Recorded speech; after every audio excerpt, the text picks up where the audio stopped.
Ramadan di indonesiadermawan.id. Bismillahirrahmanirrahim. Assalamualaikum warahmatullahi wabarakatuh. Alhamdulillah, wassalatu wassalamu ala rasulillah wa alihi wa sahbihi wa lah. Para jemaah yang dimuliakan Allah, uhibbukum jami'an fillah.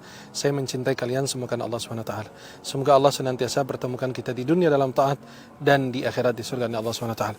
Insyaallah dalam pertemuan yang singkat ini kita membahas siapakah mereka yang berhak mendapatkan zakat. Dalam surat At-Taubah ayat 60 Allah berfirman, "Innamas shadaqatu lil fuqara'i wal masakin wal 'amilina 'alaiha wal mu'allafati qulubuhum وفي الرقاب والغارمين وفي سبيل الله وابن السبيل فريضة من الله والله عليم حكيم." Sesungguhnya zakat itu hanyalah untuk orang-orang fakir dan orang-orang miskin, pengurus-pengurus zakat, para mu'allaf ya, yang dibujuk hatinya, dan untuk memerdekakan budak dan orang-orang yang berhutang untuk jalan Allah Subhanahu wa taala dan orang-orang yang sedang dalam perjalanan, sebagai sesuatu ketetapan yang diwajibkan Allah Subhanahu wa taala, dan Allah Maha mengetahui lagi Maha bijaksana. Berarti kita ketahui bahwa ada 8 asnaf yang berhak mendapatkan zakat. Yang pertama adalah orang fakir. Yang kedua adalah orang miskin. Yang ketiga adalah amil zakat. Siapa amil zakat? Adalah orang petugas yang mengumpulkan dan menarik zakat. Mereka berhak menerima sejumlah harta zakat sebagai ganjaran atas kerja mereka, dan tidak boleh mereka termasuk dari keluarga Rasulullah Muhammad sallallahu alaihi wasallam. Kemudian yang keempat adalah mu'allaf, orang-orang yang dilunangkan hatinya. Artinya apa? Orang yang kita lihat hatinya sudah tertarik dengan Islam, kita bisa berikan zakatnya. Untuk apa? Menarik dia untuk masuk ke dalam agama Islam. Yang kelima adalah budak. Budak itu adalah orang yang telah mengadakan perjanjian dengan tuannya untuk menebus dirinya dengan sejumlah harta. Kalau kita membantu dia dengan membayar zakat tersebut kepada orang tersebut, dia akan membebaskan, menebus dirinya menjadi orang merdeka dengan jumlah harta tersebut, dan itu diperbolehkan. Kemudian orang yang berhutang. Orang yang berhutang itu ada beberapa macam. Dia yang berhutang sampai dia kejebak tidak bisa membayar hutangnya, boleh. Atau yang kedua, orang yang pernah menjamin orang yang sudah berhutang. Saya menjamin fulan berhutang kepada fulan. Menjamin si A pinjam kepada si B. Kemudian si A itu tidak mampu bayar dan saya juga tidak bisa membantunya. Boleh saya menerima zakat untuk menutupi hutang orang tersebut.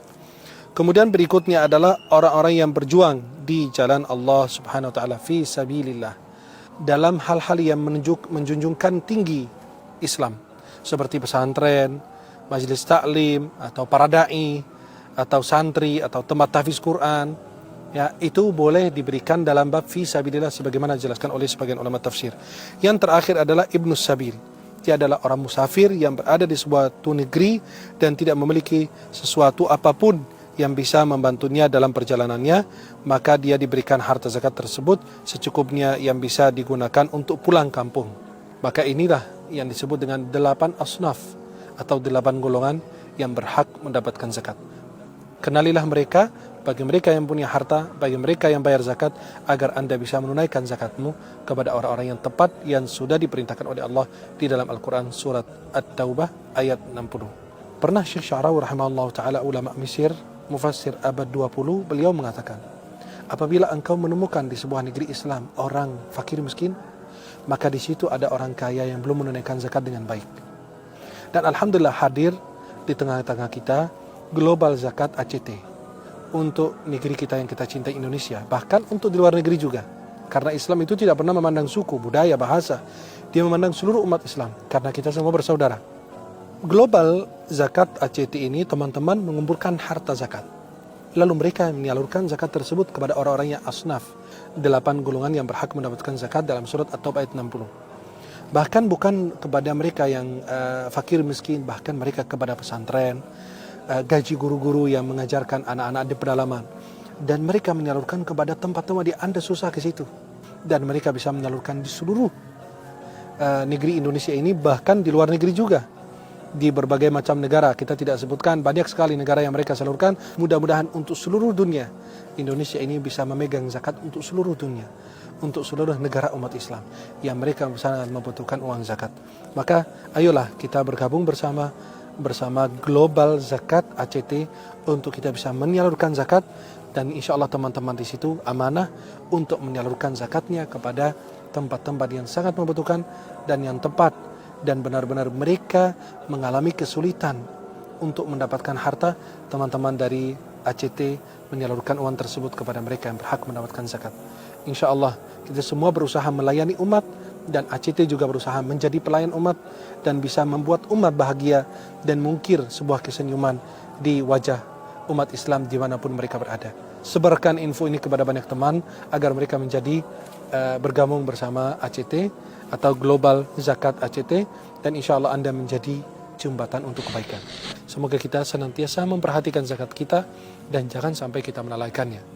Ingat, kalau orang lalai menggunakan obat, pasti dia merasakan sakit. Bahkan dia bisa menderita penyakit yang luar biasa, bahkan sampai menyebabkan dia meninggal atau menyebabkan dia harus dioperasi.